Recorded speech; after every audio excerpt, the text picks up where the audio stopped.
March 2nd. Brendan Reardon Family Farm, and we are getting my specialty greens for a salad for our house. And this is purple Mizuna, and this is Claytonia. And this has been growing all winter. It is April 2nd today. And this is just a different kind of salad green. This is taking off. I mean, this is really taking off. So we're going to put a little bit of that in our salad today. And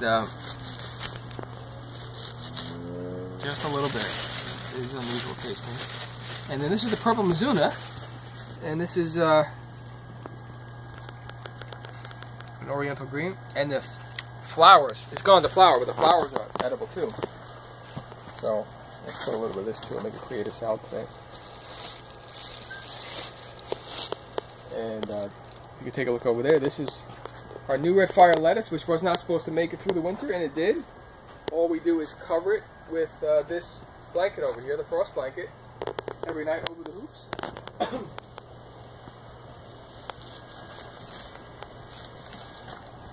So, I'm just going to get a little bit of that.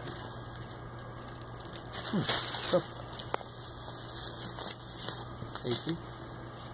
And I did want to take, let me see that now. Thank you, Grace. I did want to take a look at our spinach. We just harvested a bunch of bags of spinach. And the spinach it's kind of strange. Same thing every year with my spinach. It kind of turns yellowish. I think it's not getting enough water. There's not a disease on here. There's not an insect on here. But the ones in the middle get yellow. And the ones in the middle, are yellow, and the ones in the fringes are green. So go figure. But look at this beautiful baby here. Look at that. New red fire lettuce on April 2nd in upstate New York, zone 4B. So, got a good harvest of spinach. I think it's coming back now that I'm applying more water to it.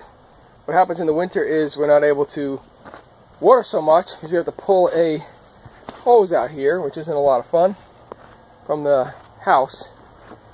So I think they're drying up. There's no evidence of disease on here. They are planted closer together, but guess what? So are they. The ones on the end are doing better than the ones in the middle. But it's a beautiful thing to be out here. It feels like spring in here. It's in the 70s. It's so nice to be in here. And now let's go to the other greenhouse to get some kale. Can you pick up the instruments, please? So, it's April 2nd, and we still have snow. There's the catty kitty, big kitty. Still have snow here.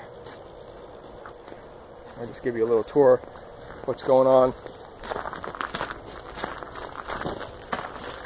This is, we had a major planting here yesterday.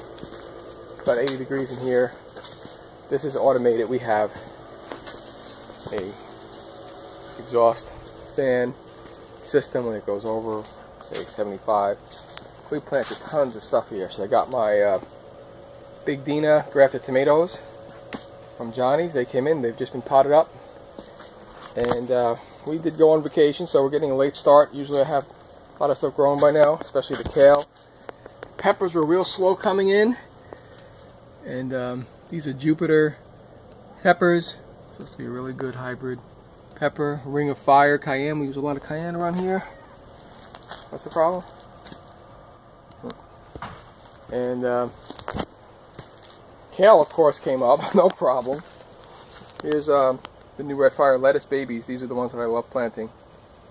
And these are red scarlet kale. Really good kale. And a bunch of stuff planted here. Butternut squash in the bigger pots and cabbage in the smaller pots.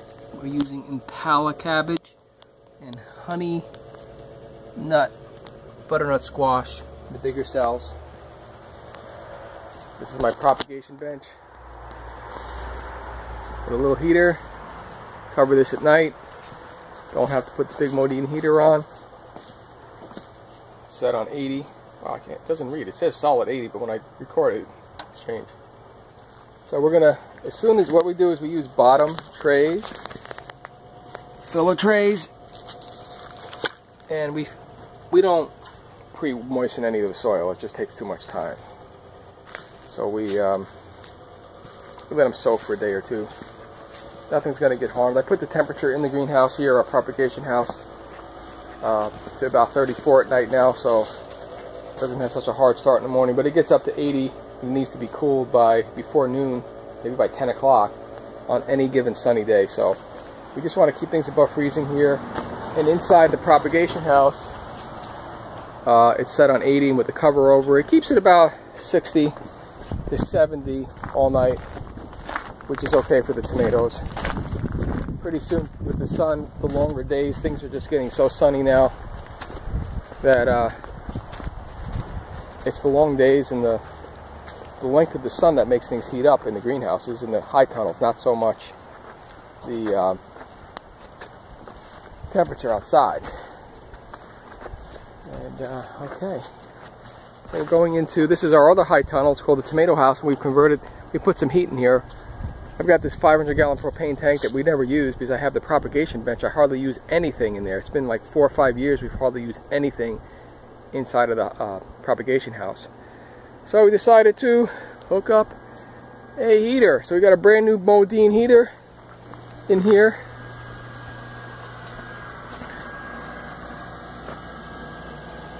There's the Modine heater. Really nice. Of course we double blow the insulation.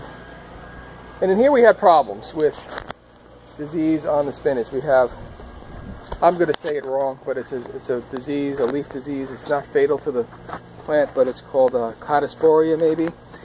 I have it written down. If I had it written down I could show you. But we've sprayed twice with Green Cure, which is just basically potassium bicarbonate, because we are going for organic certification. And so it's growing back fine. The Swiss chard has made it through the winter. That's kind of amazing. Kind of got beat up though. I don't know if you can see that. But it's growing new. But the problem, of course, now, you get it through the winter and it's going to seed.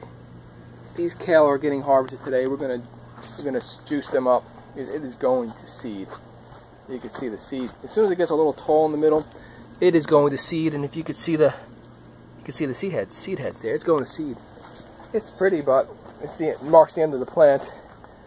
And my vitamin green, which is an Asian green, is also going to seed. I'm going to use some of that for salad today too.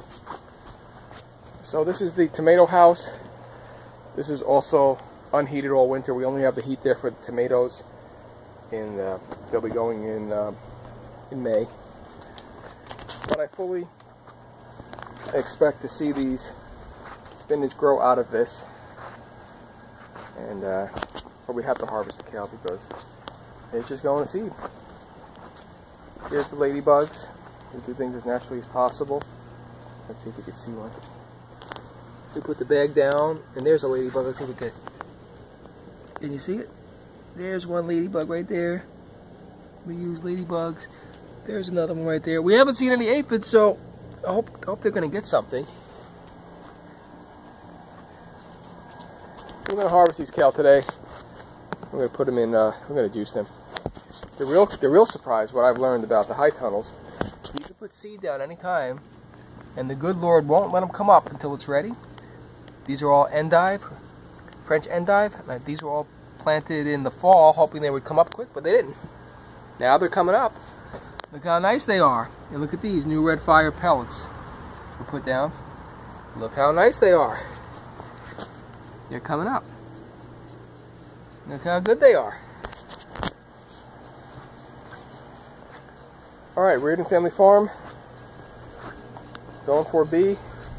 We've got the sides down today and the doors open because it is beautiful outside. It's got to be about 50 outside, and the problem now is we just have to keep the heat out of here. So I'm really blessed with coming in the greenhouse in the winter. All winter it's kind of like a sauna for me, and a vitamin D. Makes it feel like summer's here all winter, having some high tunnels and greenhouses. Alright, God bless. Reardon Family Farm, over.